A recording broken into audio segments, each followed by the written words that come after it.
Hey everybody, it's Carl Krenzel. Just wanted to share with you some of the tips that I thought I've learned over the last 23 years with regards to home selling. Now, as you know, I've done 23 tips for home buying that I've learned over 23 years, but I thought it might be important to go ahead and share some of the important things that I've learned with regards to sellers and home selling as well. So if you'd like, feel free to share along with me, or if you'd like, just listen along, take some notes. This particular tip number one, sellers don't determine value. Buyers do. Might be a little bit tough to take. If you'll bear with me, let me explain why. What I wrote down basically is I've listed and sold well over 500 homes. I've personally bought and sold tons of homes over the years.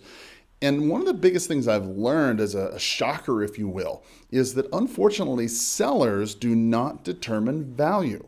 Buyers do. Let me explain. Sellers, I wrote down point number one, sellers think, right, that they know what their home is worth, okay? They might be going on Zillow, they might have some realtor friends, they maybe even might be the HOA president. They know what homes are selling for in the neighborhood. And those can all be very good indicators of what the value might potentially be. But many times, the homeowners aren't necessarily aware of other factors that can affect the value of your home. I wrote down special use, things like particular zoning. If it's a particular zoning or if it's a particular size, it could be split or used in a particular way.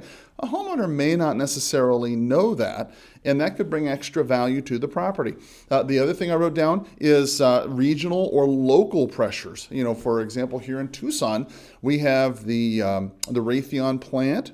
We also have Amazon, who's got a big plant here. That's created a lot of job opportunities and building on the southeast side of Tucson, and those sorts of things can affect the value of a home as well.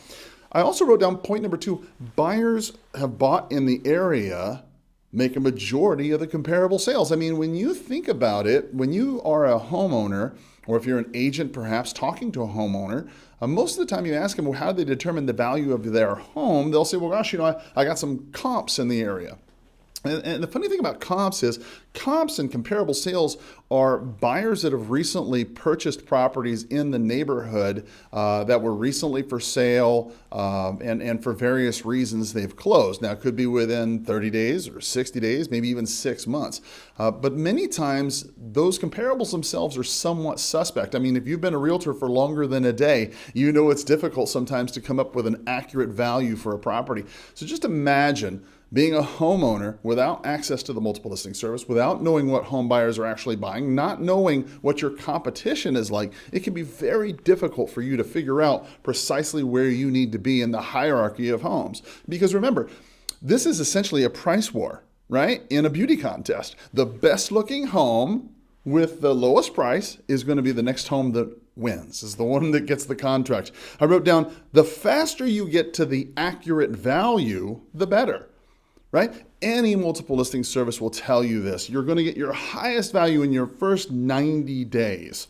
Buyer's agents represent the interests of the buyer, not you, and therefore buyer's agents are going to try and negotiate a lower price. So your comparables that you're using to determine the value are based upon what buyer's agents have really tried to negotiate down and try to get the seller to pay for in terms of concessions, right? It's very difficult for you to ascertain that as a comp if you don't know what's behind it. They might have sold the home for $200,000, but you didn't know that they paid $6,000 in closing costs for the buyer. That would affect your decision when you're trying to decide what your home is worth. I wrote down, the most areas have a very narrow differential. Here in Tucson, the differential, the list price to sales price ratio, probably only about 2 to 5% depending on where you go. Now, in your area, it might be a little bit more, but chances are it's probably not much more than that 5%. And what I've discovered is homeowners try to go ahead and leave room for negotiating by overpricing their home. That's just a bad way to do business. It's just not a good way for you to get the most money for your home quickly. So hopefully this has been helpful to you. If you'd like, I'd like to hear your comments as well. Feel free to leave some in the comment box below, and I'll look forward to talking to you later. Have, as always, a powerful sales day. Bye-bye.